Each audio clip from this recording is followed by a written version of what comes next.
So this is the status on the second session of the Plague Doctor, and I've been starting to put the details. I have the gesture pretty much done. It's a very upright pose, but remember, you want to start out with the figure inside. And the reason you want to start out with the figure inside, and I did use reference for this, is that you know where the proportions are when you add the clothes.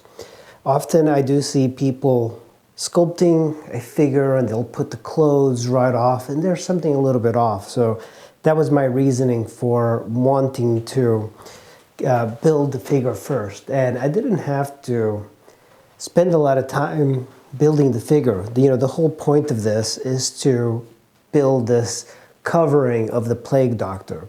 At this point, I do have the proportions and I have some of the details that I want.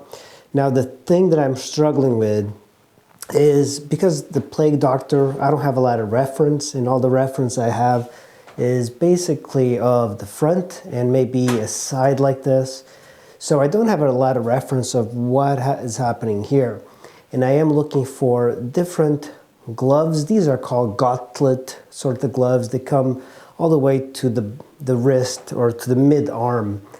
And I kind of would want a little bit more of a gothic look, but I do envision that the Plague Doctor back in the Renaissance did have all leather. It would probably be a very hard leather.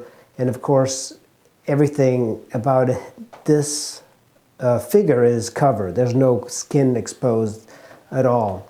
The thing I'm struggling here is with the cloak and what would be, I guess, a trench coat. But I do have the beak already as far as I want. There's very different variations of the beak that you can try. And I might change it. I think this one's fine. And of course you got the hat. This is all just roughed in. The next session that I do, I'll probably start working on a little bit of the details.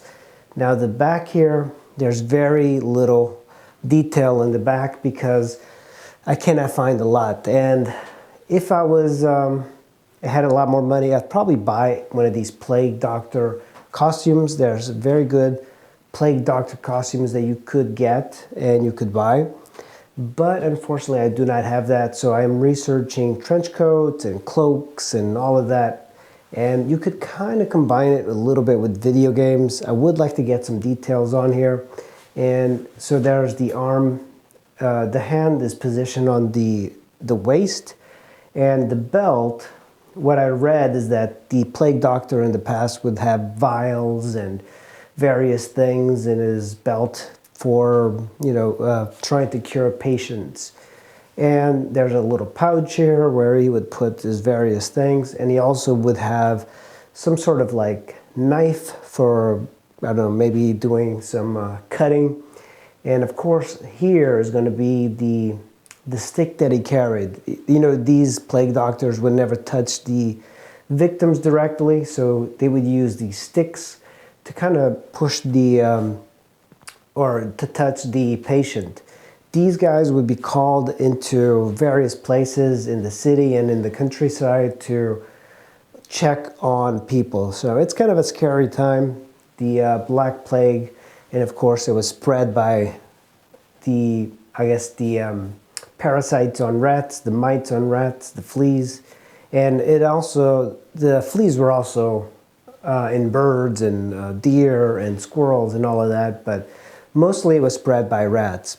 And at the time, they thought that you would breathe in the plague. You know, you would breathe in. That's why the beak is important, and that's one of the traditional things that stands out with a plague doctor is that beak, that bird beak, where they would store various roses and scents, because somehow they felt that first it would smell better, but also it would purify the air. At least that was the thought. But as we know, it was transmitted by fleas, so the fleas would climb up. But this guy was actually fairly well protected. There's no skin exposed at all. You know, everything is covered up. So he's probably one of the few people that were a little bit protected from this major Black Plague. All right, guys, thanks for watching. I will see you in the next video.